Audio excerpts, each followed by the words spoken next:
How do you strengthen your spiritual connection? A lot of spiritually minded and inclined people want to know this. And I thought about an analogy of explaining this. So imagine you want to strengthen your connection with a person. Maybe it's a famous person, maybe a Brad Pitt, someone that you would love to be connected with somehow. So what would you do? Where would you start? So let's say you wanted to become friends, become connected with say Brad Pitt. First of all, you'd need to know something about him. You'd need to do some research, you'd study, you'd learn um, things that are important to this person, uh, what this person does, what this person believes in. So there'd be an element of research and study, right? So what else would you do? Then you'd start thinking about, okay, what can I do to connect? Um, and so if you found out what's important to Brad Pitt, maybe he's into, I don't know, saving the dogs from cruelty, then you would take an interest in what was interesting to this person. So you'd develop interests and you'd start doing things, hoping that maybe that interest, getting involved in those activities, would then generate an interest and maybe an opportunity to connect. So you'd start doing different things, and at the same time you would also develop your desire to connect. You develop the emotional aspect, because that is what creates motivation. That what creates motivation to learn, to study. That creates the motivation to do, and that creates the motivation to change. So these are the kinds of things we do in strengthening our connection to spirit. So when you want to strengthen your spiritual connection, you learn, you study, you engage with material, with teachers. You find a teacher who can guide you, or maybe a mentor who could tell you about the different things you could do.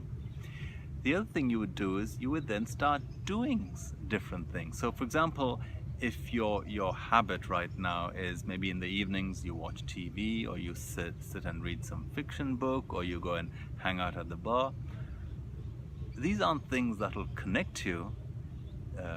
So you will need to make some changes. You will need to start doing new things. Now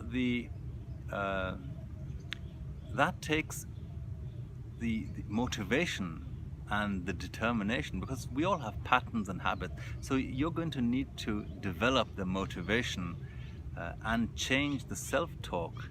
Very often the self-talk is one that resists change. So if you want to do something new, create new habits, uh, read different kinds of material, you will need to create new habits, and you will need to fight that inner talk that is wanting you to not change. So the other thing that happens is that you end up with this, okay, you start learning things and you come up with ideas what I could do.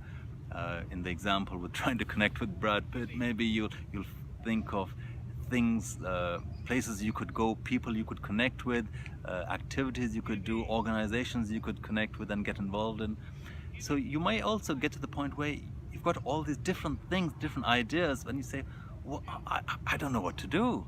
And I know all the things I could be doing.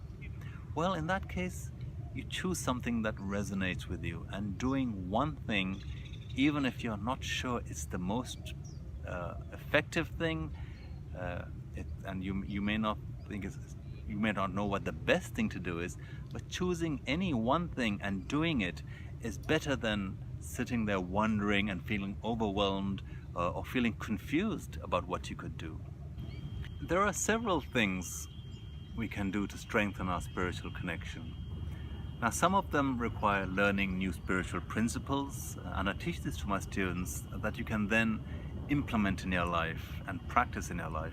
But there are also some very simple things you can do, like sitting in silence, meditation, or a guided meditation, prayer, expressing gratitude, connecting with people, being kind to your neighbor, smiling at strangers. These are all things which increase your spiritual connection. It's because these activities take you out of your focus on your narrow own world and priorities, focus on your own ego and identity.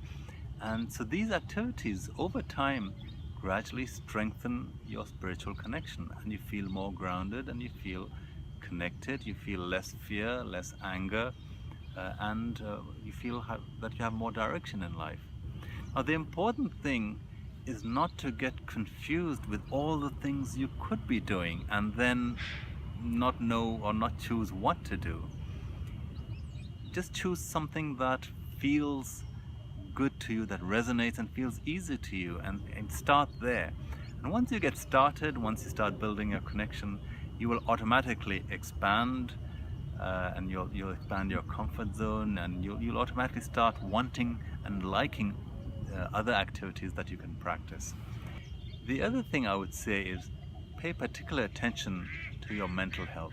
Your mind is your tool for connecting. Your mind is your tool for strengthening your spiritual connection. So pay attention to the mental health, to your stress levels. Make time to relax.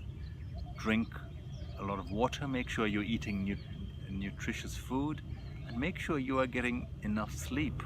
These are all important aspects of maintaining the health and vitality of this tool, of the mind, that is going to help you get connected and to build your spiritual connection.